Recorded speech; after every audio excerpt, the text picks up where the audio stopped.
Hello friends, सी programming सीखने की इस सीरीज में आज हम देख रहे हैं इनबिल्ट स्ट्रिंग फंक्शंस का डेमोन्स्ट्रेशन। अभी इनबिल्ट स्ट्रिंग फंक्शन का यूज करने के लिए सबसे पहले हमें एक हेडर फाइल ऐड करनी पड़ेगी और जिस हेडर फाइल का नाम है string.h, तो उसको मैं इंक्लूड कर देता हूं। लेट अस से हैज इंक्लूड string.h। अभी बहुत सारे इनबिल्ट स्ट्रिंग फंक्शन string.h के अंदर अवेलेबल है, लेकिन आज के वीडियो में हम strlen, strcpy, strncpy, strlwr, strupr, strcmp, strcmpi, strcat, strncat and strrev का स्टडी करेंगे। तो सबसे पहले मैं एक स्ट्रिंग को डिक्लेयर कर देता हूं। लेट अस से कैरेक्टर src20। उसके बाद मैं clr scr लिख देता हूं ताकि हमें कोई प्रीवियस आउटपुट दिखाई ना दे, और लास्ट में मैं गेट ch लिख देता हूं।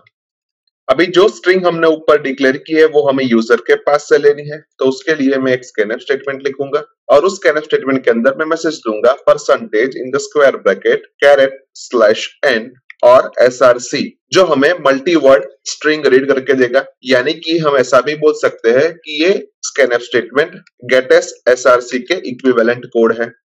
अब इस scanf के ऊपर हम एक printf स्टेटमेंट लिख देते हैं और उस printf स्टेटमेंट के अंदर हम मैसेज दे रहे हैं एंटर अ सोर्स स्ट्रिंग। अभी सपोज हम ऐसा एज्यूम करते हैं कि हमारी सोर्स स्ट्रिंग कंप्यूटर है और उसके ऊपर हमें सारे फंक्शंस अप्लाई करने हैं। तो सबसे पहला फंक्शन हमारा strlen है,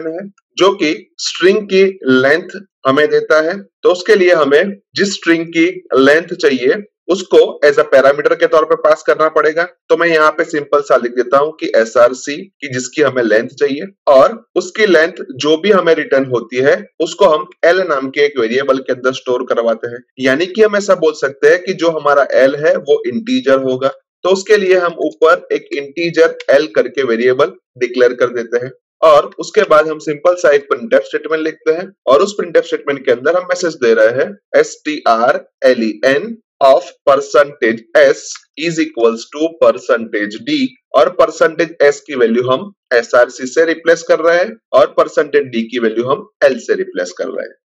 उसके बाद दूसरा फंक्शन हमारा strncpy है, यानी कि ये फंक्शन सोर्स स्ट्रिंग के सिलेक्टेड कैरेक्टर्स को डेस्टिनेशन स्ट्रिंग के अंदर कॉपी करेगा। यानी कि हमें यहाँ पे दो स्ट्रिंग की रिक्वायरमेंट होगी, तो उसके लिए हमें सबसे पहले एक डेस्टिनेशन स्ट्रिंग की जरूरत पड़ेगी। उसके बाद हमारी सोर्स स्ट्रिंग जो कि src है और उसके 3 कैरेक्टर को हम कॉपी करते हैं। यानी कि सोर्स स्ट्रिंग के 3 कैरेक्टर डेस्टिनेशन स्ट्रिंग के अंदर कॉपी होके, और फिर हम प्रिंटफ स्टेटमेंट की मदद से source as well as destination string को प्रिंट करवा देते हैं। तो उसके लिए मैं सिंपल सा लिखता हूं कि destination string is equals to percentage s and source string is equals to percentage s, और फर्स्ट परसेंटेज s को मैं dest से रिप्लेस कर रहा हूं और सेकंड परसेंटेज s को मैं src से रिप्लेस कर रहा हूं। और प्रिंटफ स्टेटमेंट के अंदर हम वो भी लिख देते हैं कि हमने यहाँ पे strncpy फंक्शन अप्लाई किया है, उसके बाद हमें ये आउटपुट मिल रहा है। यानी कि हमें ऊपर एक और स्ट्रिंग को डिक्लेयर करना पड़ेगा, तो मैं यहाँ पे वो भी डिक्लेयर कर देता हूँ। लेट अस से डेस्टिनेशन 20। उसके बाद मैं strcpy फंक्शन का यूज करता हूं जिसके अंदर हमें दो स्ट्रिंग चाहिए, एक डेस्टिनेशन स्ट्रिंग और एक सोर्स स्ट्रिंग। यानी कि सोर्स स्ट्रिंग का पूरा कंटेंट डेस्टिनेशन स्ट्रिंग के अंदर कॉपी हो जाएगा, और उसके बाद हम चेक कर लेते हैं कि हमारी डेस्टिनेशन स्ट्रिंग वास्तव में सही आती है या नहीं। हम प्रिंटफ स्टेटमेंट के अंदर strcpy लिखते हैं, उसके बाद लिखते हैं कि destination string is equals to percentage s और source string is equals to percentage s और स्लैश n, और फर्स्ट परसेंटेज s की वैल्यू हम डेस्टिनेशन से और सेकंड परसेंटेज s की वैल्यू हम सोर्स से रिप्लेस कर रहे हैं। उसके बाद strlwr फंक्शन किसी भी स्ट्रिंग को लोअर केस में कन्वर्ट करने के लिए यूज होता है, और उसके अंदर हम सोर्स स्ट्रिंग को पास करते हैं और फिर चेक कर लेते हैं कि strlwr फंक्शन हमें सही आउटपुट देता है या नहीं। तो उसके लिए हम प्रिंटफ स्टेटमेंट के अंदर लिखते हैं कि strlwr और फिर सोर्स स्ट्रिंग को प्रिंट करवा देते हैं, और जो भी परसेंटेज s हमने लिखा है उस परसेंटेज s को हम src से रिप्लेस कर रहे हैं। उसके बाद strupr फंक्शन का यूज करते हैं जो हमारी सोर्स स्ट्रिंग को अपर केस में कन्वर्ट कर देता है। यानी कि उसके लिए भी हम एक प्रिंटफ स्टेटमेंट लिखते हैं और उसके अंदर हम मैसेज दे रहे हैं strupr और फिर सोर्स स्ट्रिंग को प्रिंट करवा देते हैं, जहां पे हम %s की जो भी वैल्यू है वो src से रिप्लेस कर रहे हैं।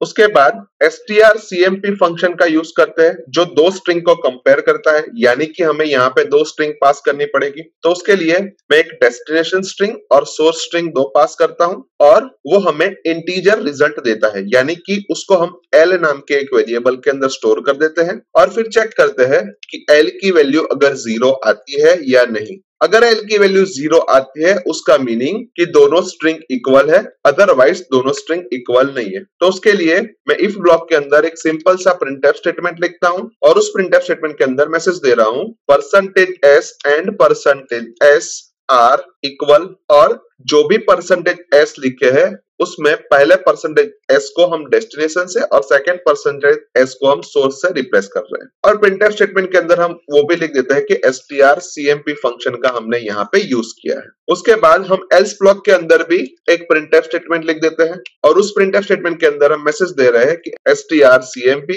और उसके अंदर मैसेज दे रहे हैं %s and %s are not equal, और फर्स्ट %s की वैल्यू हम डेस्टिनेशन से और सेकंड %s की वैल्यू हम सोर्स से रिप्लेस कर रहे हैं।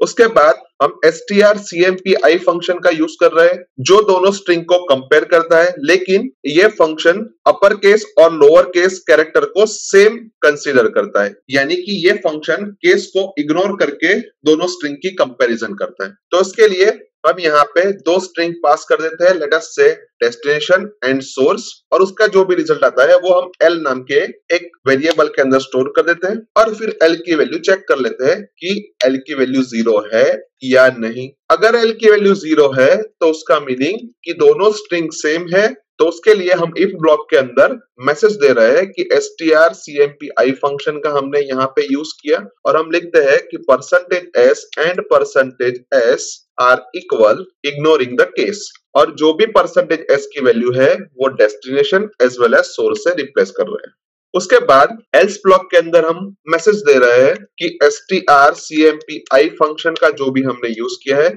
और हम लिखते हैं कि %s and %s are not equal, और उसके अंदर भी हम लिखते हैं कि इग्नोरिंग द केस, और फर्स्ट %s की वैल्यू हम डेस्टिनेशन से और सेकंड %s की वैल्यू हम सोर्स से रिप्लेस कर रहे हैं।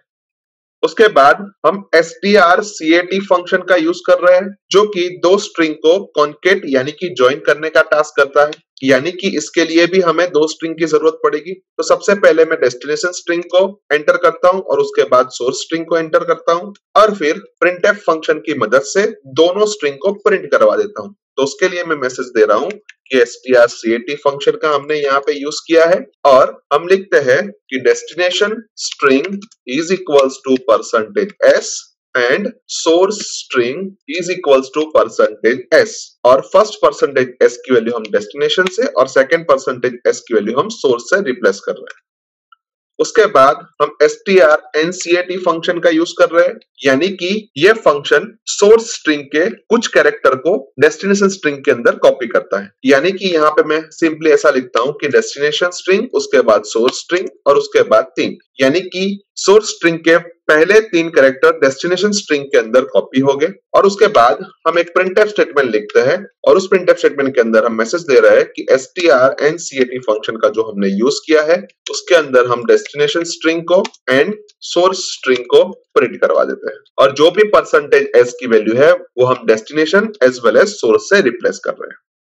और उसके बाद लास्ट हमारा फंक्शन है जो है strrev फंक्शन, जो कि स्ट्रिंग को रिवर्स करने का टास्क करता है। तो यहाँ पे हमें एक स्ट्रिंग पास करनी पड़ेगी, तो मैं सोर्स स्ट्रिंग को पास कर देता हूँ और फिर सोर्स स्ट्रिंग को प्रिंट करवा देता हूँ, जिसके अंदर मैं लिखता हूँ strrev और source string is equals to %s, और %s की वैल्यू हम सोर्स स्ट्रिंग से रिप्लेस कर रहे हैं। अभी जो हमने सोर्स स्ट्रिंग के तौर पे कंप्यूटर लिया है उसको ही लेके हम पूरे एग्जाम्पल को समझते हैं। तो कंप्यूटर की अभी लेंथ हम फाइंड करें तो वो 8 होती है, यानी कि यहाँ पे हमें आउटपुट के तौर पे 8 मिलेगा। उसके बाद हमने सोर्स स्ट्रिंग के पहले 3 कैरेक्टर को डेस्टिनेशन स्ट्रिंग के अंदर कॉपी किया है, यानी कि ये जो प्रिंटफ स्टेटमेंट है वो हमें आउटपुट के तौर पे डेस्टिनेशन स्ट्रिंग के अंदर सोर्स स्ट्रिंग के पहले 3 कैरेक्टर यानी कि COM देगा और सोर्स स्ट्रिंग हमारी एज इट इज रहेगी यानी कि कंप्यूटर आउटपुट के तौर पे मिलेगा। उसके बाद strcpy जो फंक्शन हमारा है वो पूरे की पूरी सोर्स स्ट्रिंग हमें डेस्टिनेशन स्ट्रिंग के अंदर कॉपी करके देगी, यानी कि हम ऐसा बोल सकते हैं कि यहाँ पे हमारी डेस्टिनेशन स्ट्रिंग कंप्यूटर आएगी और हमारी सोर्स स्ट्रिंग भी कंप्यूटर ही रहेगी, यानी कि सोर्स स्ट्रिंग में कुछ बदलाव नहीं होता है। उसके बाद strlwr फंक्शन स्ट्रिंग को लोअर केस में कन्वर्ट करता है और यहाँ पे हमारी सोर्स स्ट्रिंग लोअर केस में कन्वर्ट होती है, यानी कि ये फंक्शन अप्लाई करने के बाद हमारी सोर्स स्ट्रिंग लोअर केस में कन्वर्ट हो जाएगी। उसके बाद strupr फंक्शन स्ट्रिंग को अपर केस में कन्वर्ट कर देता है और यहाँ पे हमने सोर्स स्ट्रिंग को अपर केस में कन्वर्ट किया है, यानी कि हम ऐसा बोल सकते हैं कि ये फंक्शन अप्लाई करने के बाद हमारी सोर्स स्ट्रिंग अपर केस में कन्वर्ट हो जाएगी। उसके बाद हमने सोर्स स्ट्रिंग और डेस्टिनेशन स्ट्रिंग को कंपेयर किया है। अभी यहाँ पे हम ध्यान से देखें तो हमारी डेस्टिनेशन स्ट्रिंग के अंदर पहला कैरेक्टर अपर केस में है और बाकी के सारे कैरेक्टर लोअर केस में है और हमारी सोर्स स्ट्रिंग हमने लास्ट में अपर केस में कन्वर्ट की थी, यानी कि उसके सारे कैरेक्टर्स अपर केस में, यानी कि strcmp फंक्शन यहाँ पे हमें 0 आउटपुट नहीं देगा। तो हम ऐसा बोल सकते हैं कि यहाँ पे हमें ऐसा आउटपुट मिलेगा कि बोथ आर नॉट इक्वल, यानी कि strcmp फंक्शन डेस्टिनेशन स्ट्रिंग और सोर्स स्ट्रिंग के अंदर कोई भी बदलाव नहीं लाता। उसके बाद strcmpI फंक्शन दोनों स्ट्रिंग को कंपेयर करता है, लेकिन यहाँ पे वो केस को इग्नोर करता है, यानी कि हम ऐसा बोल सकते हैं कि यहाँ पे हमारी दोनों स्ट्रिंग सेम आउटपुट के तौर पे मिलेगी क्योंकि दोनों के अंदर हमने कंप्यूटर स्टोर किया है और strcmpI फंक्शन डेस्टिनेशन स्ट्रिंग और सोर्स स्ट्रिंग के अंदर कोई बदलाव नहीं करता। उसके बाद strcat फंक्शन सोर्स स्ट्रिंग को डेस्टिनेशन स्ट्रिंग के अंदर ज्वाइन करता है, यानी कि कॉन्केट करता है, यानी कि अभी हमारे पास डेस्टिनेशन स्ट्रिंग की वैल्यू कंप्यूटर है और सोर्स स्ट्रिंग की वैल्यू अपर केस कंप्यूटर है, तो हम सिंपल सा दोनों को ज्वाइन कर देते हैं और जो भी रिजल्ट आता है वो डेस्टिनेशन स्ट्रिंग के अंदर स्टोर हो जाता है और सोर्स स्ट्रिंग हमारी एज इट इज रहती है। उसके बाद strncat फंक्शन सोर्स स्ट्रिंग के कुछ कैरेक्टर को डेस्टिनेशन स्ट्रिंग के अंदर कॉन्केट करता है, यानी कि यहाँ पे हमने लिखा है कि सोर्स स्ट्रिंग के पहले 3 कैरेक्टर डेस्टिनेशन स्ट्रिंग के अंदर कॉपी हो गए। तो अभी डेस्टिनेशन स्ट्रिंग की वैल्यू है कंप्यूटर कंप्यूटर, तो वो तो एज इट इज रहेगी और सोर्स स्ट्रिंग के पहले 3 कैरेक्टर यानी कि COM डेस्टिनेशन स्ट्रिंग के अंदर कॉन्केट हो जाएंगे और सोर्स स्ट्रिंग हमारी एज इट इज रहेगी। और उसके बाद strrev फंक्शन है वो स्ट्रिंग को रिवर्स करने का काम करता है, यानी कि यहाँ पे हमने सोर्स स्ट्रिंग को रिवर्स किया है, यानी कि strrev फंक्शन अप्लाई करने के बाद हमारी सोर्स स्ट्रिंग की वैल्यू retupmoc होगी, यानी कि अभी हमारे प्रोग्राम का पूरा लॉजिक बन चुका है। तो सबसे पहले प्रोग्राम को हम सेव कर देते हैं, उसके बाद प्रोग्राम को कंपाइल करते हैं। कंपाइलेशन में कोई भी एरर नहीं आई तो प्रोग्राम को रन करके देख लेते हैं। जहां पे मैं सोर्स स्ट्रिंग के तौर पे कंप्यूटर इंसर्ट कर रहा हूं और हमें आउटपुट के तौर पे मिल रहा है strlen of computer is equals to 8।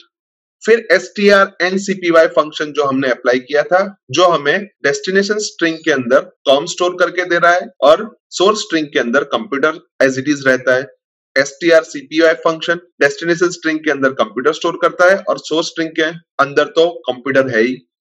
strlwr function source string को चेंज करके लोअर केस में कन्वर्ट कर देता है। strupr फंक्शन सोर्स स्ट्रिंग को अपर केस में कन्वर्ट कर देता है।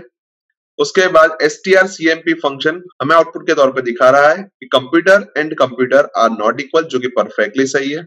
उसके बाद strcmpI फंक्शन हमें दिखा रहा है computer and computer are equal ignoring the case, जो भी सही है। उसके बाद strcat फंक्शन हमें आउटपुट के तौर पे दिखा रहा है destination string is equals to computer computer and source string is equals to computer, जो कि परफेक्टली सही है। strncat फंक्शन डेस्टिनेशन स्ट्रिंग के अंदर कंप्यूटर कंप्यूटर और com स्टोर करके दे रहा है और सोर्स स्ट्रिंग हमारी एज इट इज कंप्यूटर रहती है। और लास्ट में strrev फंक्शन सोर्स स्ट्रिंग को रिवर्स करके हमें दे रहा है, जो कि परफेक्टली सही है, क्योंकि अभी अभी हमने कंप्यूटर स्ट्रिंग के ऊपर ये सारे फंक्शन अप्लाई करके देखे हैं और हमें आउटपुट के तौर पे वही मिला था। एक और बार प्रोग्राम को रन करते हैं। जहां पे मैं स्ट्रिंग के तौर पे इंजन इंसर्ट कर रहा हूं और हमें आउटपुट के तौर पे मिल रहा है strlen of engine is equals to 6, strncpy जिसके अंदर डेस्टिनेशन स्ट्रिंग के अंदर engputer और उसके बाद काफी सारे स्माइलीज मिल रहे हैं, जो कि गलत है क्योंकि डेस्टिनेशन स्ट्रिंग के अंदर हमें पहले 3 कैरेक्टर ही मिलने चाहिए और यहाँ पे हमें वो नहीं मिल रहा है। उसके बाद strcpy, strlwr, strupr, strcmp, strcmpi, strcat, strncat, strrev सब कुछ हमें सही मिल रहा है। तो अभी strncpy का आउटपुट क्यों सही नहीं मिल रहा है वो हम चेक कर लेते हैं। तो जब भी हम strncpy फंक्शन का यूज करते हैं तो वो सोर्स स्ट्रिंग के कुछ कैरेक्टर को डेस्टिनेशन स्ट्रिंग के अंदर कॉपी करता है और इसी वजह से डेस्टिनेशन स्ट्रिंग के अंदर नल कैरेक्टर वो अपेंड नहीं करता, यानी कि वो हमें गार्बेज वैल्यू देने की प्रोबेबिलिटी बढ़ा देता है। तो इसी वजह से हम यहाँ पे एक सिंपल सा स्टेटमेंट लिख देते हैं कि हमारी जो भी डेस्टिनेशन स्ट्रिंग है जिसके अंदर हमने 3 कैरेक्टर कॉपी किए हैं, यानी कि उसका चौथा कैरेक्टर हम यहाँ पे नल कैरेक्टर रख देते हैं और फिर प्रोग्राम को हम सेव कर देते हैं। उसके बाद प्रोग्राम को कंपाइल करते हैं और उसके बाद प्रोग्राम को रन करते हैं, जहां पे मैं सोर्स स्ट्रिंग के तौर पे engine इंसर्ट कर रहा हूं और हमें आउटपुट के तौर पे मिल रहा है strlen of engine is equals to 6, strncpy के अंदर डेस्टिनेशन स्ट्रिंग के अंदर eng स्टोर हुआ है और सोर्स स्ट्रिंग के अंदर engine पूरा है, यानी कि अब हमें सही आउटपुट मिल रहा है। यानी कि हम ऐसा बोल सकते हैं कि strncpy का जब भी हम यूज करें तो हमें लास्ट में नल कैरेक्टर को अपेंड करना भूलना नहीं चाहिए। अभी यहाँ पे जो आउटपुट मिल रहा है उसको हमने मैन्युअली चेक करके नहीं देखा, पर आप खुद उसको मैन्युअली चेक करके हमें जो आउटपुट मिल रहा है उसको वेरीफाई कर सकते हो। यानी कि हम ऐसा बोल सकते हैं कि इस प्रोग्राम के थ्रू हम 20 कैरेक्टर तक की किसी भी स्ट्रिंग के ऊपर ये सारे फंक्शन अप्लाई कर सकते हैं और अगर हमें 20 कैरेक्टर से ज्यादा कैरेक्टर की स्ट्रिंग के ऊपर ये सारे फंक्शन अप्लाई करना हो तो हमें डिक्लेरेशन के अंदर चेंज करना पड़ेगा। यानी कि सपोज हमें यही टास्क 50 कैरेक्टर की स्ट्रिंग के ऊपर अप्लाई करना है तो हम डिक्लेरेशन के अंदर कैरेक्टर src20 की जगह पे कैरेक्टर src50 कर देते हैं और dest20 की जगह पे dest50 कर देते हैं और सिर्फ ये 2 जगह पे चेंज करने से हम 50 कैरेक्टर तक की कोई भी स्ट्रिंग के ऊपर ये सारे फंक्शन अप्लाई कर सकते हैं। सो आई होप कि आपको इस प्रोग्राम के अंदर अच्छी तरीके से समझ आ चुकी होगी। आज के वीडियो में बस इतना ही, नेक्स्ट वीडियो में फिर से मिलेंगे। Thank you very much.